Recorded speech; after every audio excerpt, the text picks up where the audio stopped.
देखिए, अगर आपको किसी चीज की जानकारी ना हो ना, तो ये दुनिया आपको उस विषय में इतनी बुरी तरीके से उल्लू बना देगी और आपको बातों में इस तरीके से उलझा देगी कि आप उनकी बातों में यकीन कर जाओगे और सामने वाला आपको कब न ठग के चला जाए आपको पता भी नहीं चलेगा। इसी तरह जो चीजें दुनिया में बहुत ज्यादा बोली जाती हैं, जो इस समय बहुत ज्यादा ट्रेंडिंग चीजें हैं, कम से कम उस चीज के बारे में तो आपको पूरी की पूरी जानकारी, वो भी सही सही होनी चाहिए और बहुत ही कम शब्दों में मिल जाए तो क्या कहना। ज्यादा सोचना ना पड़े, दिमाग लगाने की जरूरत ना पड़े, जितना हो सके आसान से आसान शब्दों में हम ये सब बातें जान सकें। जैसे एक शब्द है वेंटिलेटर, हॉस्पिटल से संबंधित है। आखिर ये चीज क्या है जो मेडिकल के क्षेत्र में आजकल के समय में सबसे ज्यादा इम्पोर्टेंट बताया जाता है, जिसे लाइफ सपोर्टिंग डिवाइस भी कहते हैं। अगर ये हमारे पास हो, मतलब इस पेंडेमिक में अगर इसकी शॉर्टेज ना हो तो होगा क्या, ये करता क्या है, इसके होने से हमें फायदा क्या है। चलिए आपको इसके बारे में बताएंगे बहुत ही साधारण से शब्दों में,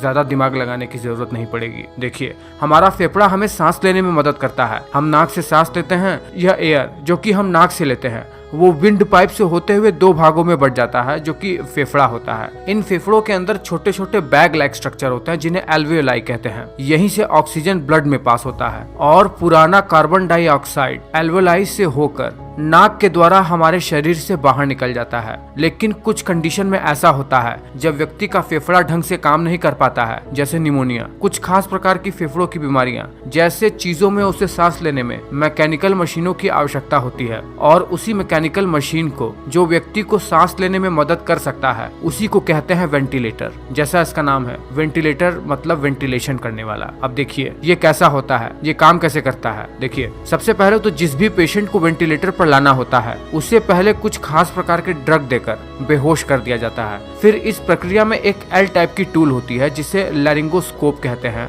उसमें आगे की ओर एक सपोर्टिव ब्लेड होता है और इसमें एक टॉर्च भी लगा रहता है। इस लैरिंगोस्कोप टूल को मुंह में डालकर डॉक्टर बहुत ही ज्यादा सावधानी से हमारे गले में मौजूद एपिग्लोटिस को उठा देता है। एपिग्लोटिस खाना खाते वक्त विंड पाइप को ढक लेता है, जिसके कारण से भोजन कभी भी हमारे फेफड़ों में नहीं जाता है। उसी एपिग्लोटिस को उठाने के बाद डॉक्टर पेशेंट के विंड पाइप में एक एंडोट्रैकियल ट्यूब को इंसर्ट कर देता है। फिर इस एंडोट्रैकियल ट्यूब में, जो कि विंड पाइप के अंदर होता है, उसमें एक बैलून जैसी संरचना को फुला दिया जाता है जिससे ये पाइप अपनी जगह स्थिर बनी रहे। इसके लिए डॉक्टर एक स्पेशल बैग जैसी संरचना से पंप करके डॉक्टर ट्यूब की पोजीशन को चेक भी करता है कि वो ट्रैकिया के बिल्कुल लोअर पार्ट में हो। इसके लिए डॉक्टर एक्सरे भी करके देख सकता है।